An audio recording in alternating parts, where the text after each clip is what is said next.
दोस्तों, मैं आप लोगों के लिए एक विशेष वीडियो लेकर आ रही हूँ। नमस्कार।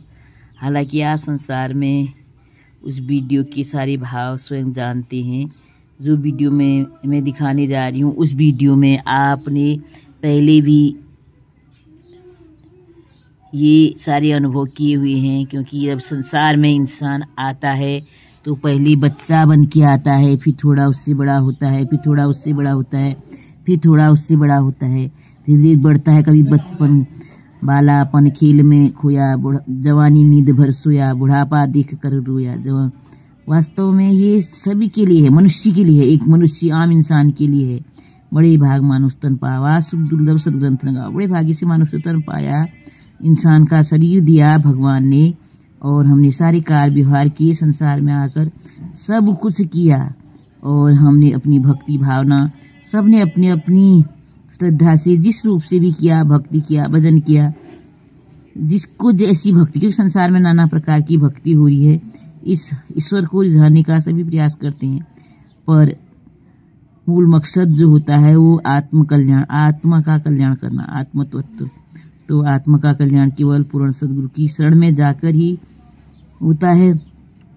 तो ये गुरु की कृपा है जो आज एक एक बात समझ में आ रही है। तो हमें संसार में आकर सारे कार्य करने हैं, और साथ साथ हरि भजन, ईश्वर का भजन, गुणगान, निंदा, नफरत, चुगली, राग, द्वेष, बैर भाव से दूर रहकर सबके लिए प्रेम भावना, दया, करुणा हृदय में होनी है।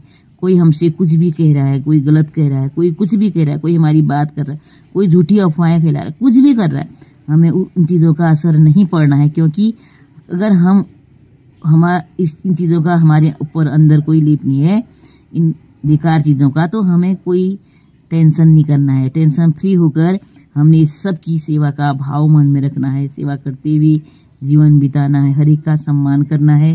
तो आज मैं जो चित्र दिखाने वाली हूँ आप लोगों को, जो दिखाऊंगी वो आप देखोगे, और उसका जो भाव होगा वो आप समझ जाओगे, और उस भाव को समझकर आप अपना जीवन यापन तो सभी करते हैं बहुत सुंदर से। कोई सब संसार में सभी नेक हैं, सभी के कार्य ये परमात्मा ही करा रहा है। तो ईश्वर तेरी कृपा है। तो ये वीडियो देखिए। ये होता है बच्चा पैदा, फिर इतना बड़ा होता है, फिर इतना बड़ा होता है, फिर इतना बड़ा होता है, फिर इतना बड़ा होता है, फिर इससे बड़ा होता है। ये ऐसे होता है कि जवानी में फिर इससे बड़ा इंसान, फिर ये हमें समझाने के लिए बताया गया है। फिर एक स्थिति ऐसी बुढ़ापे की होती है, और फिर एक स्थिति ऐसी जाती है इंसान शरीर छोड़ देता है। और तभी कहा है यहाँ की अपने आत्मा का कल्याण कर लो, और फिर कंकाल बन जाता है इस तरह से। तो इसलिए आत्म कल्याण कर लो, परमात्मा को जान लो, ईश्वर की भक्ति कर लो। समय दिन पर दिन बीतता जाता है, कभी बच्चा बना, कभी जवान युवा बना, फिर कभी आधी उम्र में पहुंच गया, और धीरे धीरे वृद्धावस्था आई, और एक दिन ये नश्वर शरीर खत्म हो जाएगा। लेकिन इसकी भी कोई उम्र नहीं है, किसको किस समय जाना है। इसलिए इस परमात्मा की भक्ति करो, ईश्वर का ध्यान करो, भजन करो, आनंद में रहो। यही संदेश इन चित्रों में दिया गया है।